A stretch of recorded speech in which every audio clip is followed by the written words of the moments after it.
I welcome Brother Bopanna back in our midst. We're very happy that you. Pleasure to Yes, sir. Welcome, see Your Justice Lordship. Bopanna backwards. That's why many of us are here. The seven of us have arrived at a unanimous verdict.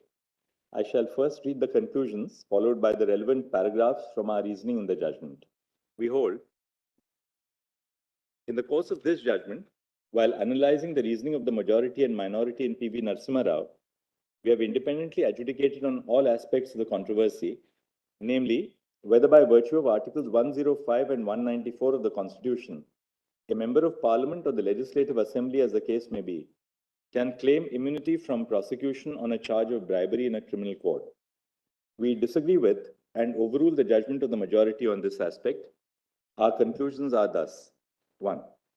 The doctrine of stare decisis is not an inflexible rule of law. A larger bench of this court may reconsider a previous decision in appropriate cases, bearing in mind the tests which have been formulated in the precedents of this court. The judgment of the majority in PV Narsimha Rao, which grants immunity from prosecution to a member of the legislature who has allegedly engaged in bribery for casting a vote or speaking, has wide ramifications on public interest, probity in public life, and parliamentary democracy. There is a grave danger of this court allowing an error to be perpetuated if the decision were not reconsidered. 2.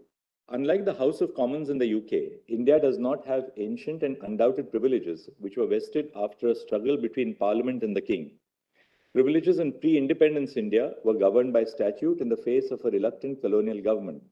The statutory privilege transitioned to a constitutional privilege after the commencement of the Constitution. 3. Whether a claim to privilege in a particular case conforms to the parameters of the Constitution is amenable to judicial review. 4. An individual member of the legislature cannot assert a claim of privilege to seek immunity under Articles 105 and 194 from prosecution on a charge of bribery in connection with a vote or speech in the legislature. Such a claim to immunity fails to fulfill the twofold test that the claim is tethered to the collective functioning of the House and that it is necessary to the discharge of the essential duties of a legislator. 5. Articles 105 and 194 of the Constitution seek to sustain an environment in which debate and deliberation can take place within the legislature. This purpose is destroyed when a member is induced to vote or speak in a certain manner because of an act of bribery. 6. The expressions anything and any must be read in the context of the accompanying expressions in Articles 105(2) and 194(2). The words in respect of means arising out of or bearing or clear relation to and cannot be interpreted to mean anything which may be even have a remote connection with the speech or vote given. 7. Bribery is not rendered immune under Articles 105(2) and the corresponding provision of Article 194 because a member engaging in bribery commits a crime which is not essential to the casting of the vote or the ability to decide on how the vote should be cast. The same principle applies to bribery in connection with a speech in the House or a committee. 8. Corruption and bribery by members of the legislatures erode probity in public life. 9.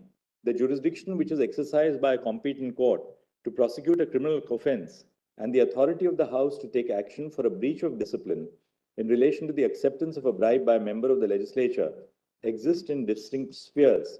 The scope, purpose, and consequences of the court exercising jurisdiction in relation to a criminal offense and the authority of the House to discipline its members are different. 10.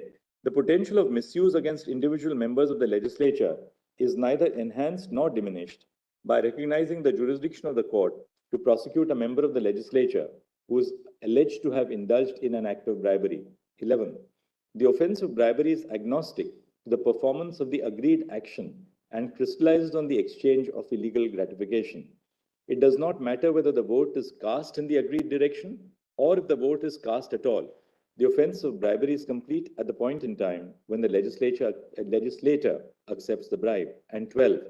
The interpretation which has been placed on the issue in question in the judgment of the majority in PV Narsimha Rao results in a paradoxical outcome where a legislator is conferred with immunity when they accept a bribe and follow through by voting in the agreed direction. On the other hand, a legislator who agrees to accept a bribe but eventually decides to vote independently will be prosecuted. Such an interpretation is contrary to the text and purposes of Articles 105 and 194. We provide an overview now of the history of parliamentary privilege in India, followed by the purport of the privilege in India. I will read a few extracts from the judgment and the test to be applied. While some cherished freedoms exercised individually by members of the House, including the freedom of speech, have been undeniably understood to be essential to the functioning of the House as a whole, such exercises, such as damaging public property or committing violence, are not and cannot be deemed to have immunity. The privileges and immunities enshrined in Articles 105 and 194 of the Constitution, with respect to Houses of Parliament and the legislatures, their members and committees, respectively belong to the House collectively. The exercise of the privileges individually by members must be tested on the anvil of whether it is tethered to the healthy and essential functioning of the House. The evolution of parliamentary privileges, as well as the jurisprudence of this court, established that members of the House, or indeed the House itself, cannot claim privileges which are not essentially related to their functioning.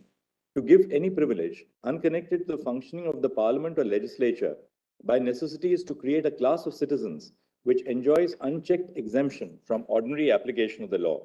This was neither the intention of the Constitution nor the goal of vesting Parliament and legislatures with powers, privileges, and immunities. We therefore hold that the assertion of a privilege by an individual member of Parliament or legislature would be governed by a twofold test. First, the privilege claimed has to be tethered to the collective functioning of the House, and second, its necessity must bear a functional relationship to the discharge of the essential duties of a legislator. We then proceed to apply the above exposition of law to the context of a legislator who receives a bribe to cast a vote or speak in a certain direction. We hold that bribery is not protected by parliamentary privilege for the following reasons. The words anything and any, when read with their respective operative words, mean that a member may claim immunity to say as they feel and vote in a direction that they desire on any matter before the House. These are absolutely outside the scope of interference by the courts. The wide meaning of anything and any, read with their companion words, connotes actions of speech or voting inside the House or committee, which are absolute. The phrase in respect of applies to the collective phrase, anything said or any vote given. The words in respect of means arising out of or bearing a clear relation to. This may not be overbroad or be interpreted to mean anything which may have even a remote connection with the speech or vote given. We therefore cannot concur with the majority judgment in PV Narsimha Rao. The purpose and object for which the Constitution stipulates powers, privileges, and immunity in Parliament must be borne in mind. Privileges are essentially related to the House collectively and necessary for its functioning.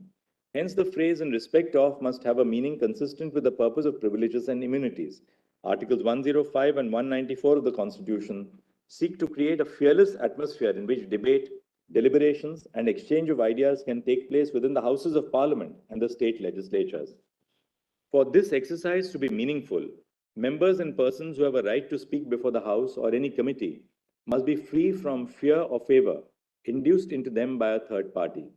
Members of the legislature and persons involved in the work of the committees of the legislature must be able to exercise their free will and conscience to enrich the functionings of the House. This is exactly what is taken away when a member is induced to vote in a certain way, not because of their belief or position on an issue, but because of a bribe taken by the member. Corruption and bribery of members of the legislature erode the foundation of Indian parliamentary democracy.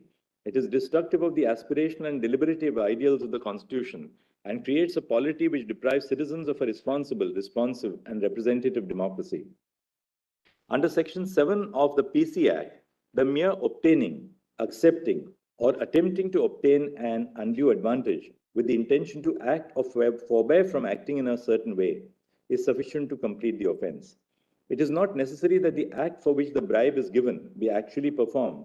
The first explanation to the provision further strengthens such an interpretation when it expressly states that the obtaining, accepting, or attempting to obtain an undue advantage shall itself constitute an offense, even if the performance of a public duty by a public servant has not been improper. Therefore, the offense of a public servant, being bribed, is pegged to receiving or agreeing to receive the undue advantage, and not the actual performance of the act for which the undue advantage is obtained. Indeed, to read Articles 105.2 and 194.2 in the manner proposed in the majority judgment results in a paradoxical outcome. Such an interpretation results in a situation where a legislator is rewarded with immunity when they accept a bribe and follow through by voting in the agreed direction. On the other hand, a legislator who agrees to accept a bribe but may eventually decide to vote independently will be prosecuted. Such an interpretation belies not only the text of Articles 105 and 194, but also the purpose of conferring parliamentary privilege on members of the legislature. Finally, before concluding, we hold that elections to the Rajya Sabha fall within the remit of Article 194(2).